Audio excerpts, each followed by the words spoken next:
আমরা দীর্ঘ 17 বছর পর একটা গণতান্ত্রিক সরকার পেয়েছি। আমরা কি এই সরকারের সাথে আছি? সবাই আমরা কি সবাই সরকারের সাথে আছি? তাহলে সরকারকেও আমাদের সাথে থাকতে হবে। আমরা সেই 2015 সালে ফ্যাসিস্ট সরকারের যে আমাদের পে স্কেল দিয়ে আমাদের এই পে স্কেলের প্রথা ভঙ্গ করে গেছেন, আজকে 11 বছর পর্যন্ত 2টা পে স্কেলের সময় অতিবাহিত হয়েছে। আমরা 2টা পে স্কেল থেকে বঞ্চিত। আপনারা সবাই জানেন যে 1 দশক আগের বেতন দিয়ে আমরা 1 দশক পরে সংসার চালাতে পারছি না। মাননীয় প্রধানমন্ত্রীর কাছে আমি প্রশ্ন রাখছি যে মাননীয় প্রধানমন্ত্রী 2015 সালে 15,000 টাকা বেতন দিয়ে আজকে 2026 সালে কিভাবে এই ঢাকা শহরে একজন 20তম গ্রেডের কর্মচারী সংসার চালাতে পারে? একটা ঝুপড়ির ভিতরে বাসা নিতে গেলে আজকে 10 থেকে 12,000 টাকা বাসা ভাড়া লাগে, কমপক্ষে 1,500 থেকে 2,000 টাকা কারেন্ট বিল আসে। একটা চুলা, গ্যাসের চুলা জ্বালাতে গেলে আপনারা জানেন যে বর্তমানে 12 কেজি ওজনের একটা সিলিন্ডারের দাম 16 থেকে 1700 টাকা। এই গ্যাস 2500-2600 টাকা বিক্রি হয়েছে। তারপরে পানি বিল রয়েছে, ইউটিলিটি যে চার্জ রয়েছে। আমরা জাতীয় পে কমিশনের সময় একটা তথ্য তুলে ধরেছি যে 6 সদস্য বিশিষ্ট পরিবারের সদস্য যদি সারা মাস ডাল, আলুর ভর্তা আর ভাত খায়, তাহলে তার সারা মাসে খরচ হয় 27,000 টাকা। যদি এক বেলা 50 টাকা হিসেবে ধরা হয়, তাহলে 3 বেলা 50 টাকা হিসেবে 6 জনের 27,000 টাকা লাগে। সময় আছে 27,000 টাকা লাগে তাদের সংসার চালাতে। কিন্তু আমরা বেতন পাই 15,000 টাকা।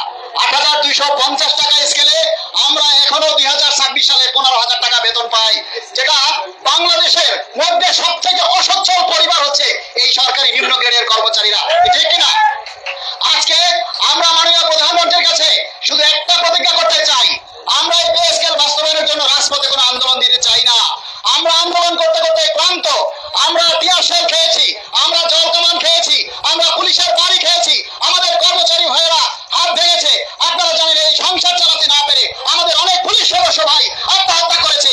আমরা চাই না আমাদের কোনো সরকারি কর্মচারী যাতে সংসার চালাতে না পেরে তারা অকালে জীবন দেয়, তারা আত্মহত্যার পথ বেছে নেয়, এই জিনিসটা আমরা চাই না। মাননীয় দেশনায়ক তারেক রহমানের কাছে আমরা অঙ্গীকারবদ্ধ এই পে স্কেল নিয়ে যাতে আমরা রাজপথে আমাদেরকে নামতে না হয়। আমরা চাই আপনি আমাদেরকে একটু আলোচনা করার পথ খুঁজে সুযোগ করে দিন। আমরা আপনার সাথে মত বিনিময় করে আমাদের দাবির কথা তুলে ধরতে চাই। আমরা মাননীয় প্রধানমন্ত্রীর সাথে আমরা একটু সাক্ষাৎ করতে চাই।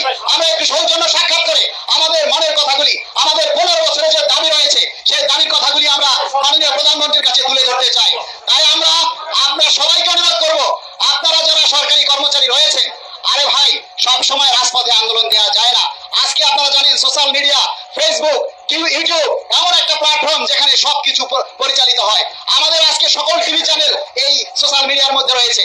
আপনারা সোশ্যাল মিডিয়াতে অ্যাক্টিভ থাকেন, আপনাদের দাবির কথাগুলি, আপনাদের যে সমস্যার কথাগুলি মাননীয় প্রধানমন্ত্রীর কাছে তুলে ধরুন।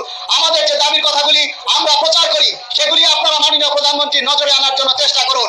আপনি একটা কমেন্টস করলে, আপনি একটা শেয়ার করলে আপনার প্রচারের মাধ্যমে এই আমাদের দাবিটা মাননীয় প্রধানমন্ত্রীর কাছে যেতে পারে।